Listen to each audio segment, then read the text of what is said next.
අහන්නේ මගේ මම ඇයි මම තනියම මියන සිදු වෙලා මෙනොනි මෙන්න අඳුරෙම පවක්ද කරුමෙද සිතා ගන්න බැරි තැන වැඳ හිමි බුදු නෙත මොහොතක් බලා හිඳ අඳුරු කුටිය මන්දොර ගුල්ලුලාගෙන විදින විඳවන්න කඳුළු හලාගෙන තැටියෙන් රහසෙම යාවිම විනාසෙට කුමක් කරන්නද කරුමේ විපාකෙට විඩා විහති එක විසදුම ඇද්දා දුමාරේ අතරින්ම සැනසීම හෙව්වා අඳුරු සිතුවිලි සිත මගේ ගිල්වා මායාවෙන්ම ආයේ පාරක් හිත මගේ බින්දා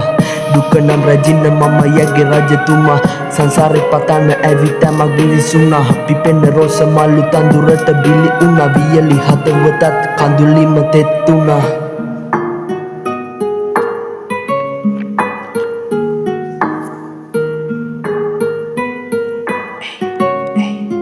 Sleepless Beats. හිටියනම් අම්මේ ඔය වෙන්නේ මම නාස්ති තැටියෙන් එන දුම වැඩිලම මහන්සි වෙලා මං හාන්සි අම්මේ මේවා සාක්කි මමයි නුඹේ ලොකු පුතා මතකයි වාගේ අම්මේ මං ඔය අතේ ගුලිවි කිරි බිව්වා බිව කිරි වල ණය ගෙවනවා ගැන්මා තිබුණු ලැබුණු හැමදේම මම වික්කා ඒ මුදලත් විසදුමෙම දිය කර බිව්වා අම්මේ ඒ කාලේ ගහලා හැදුවා නම් මෙව්වා දැන් මගේ විඳවන්න මං අපරාධේ මෙව්වා මං වගේ වෙන්නේ කවුරුවත් ලබන්නේ පනින්දා අම්මේ මං ඔය එක තරහකින් ඇලිව්වා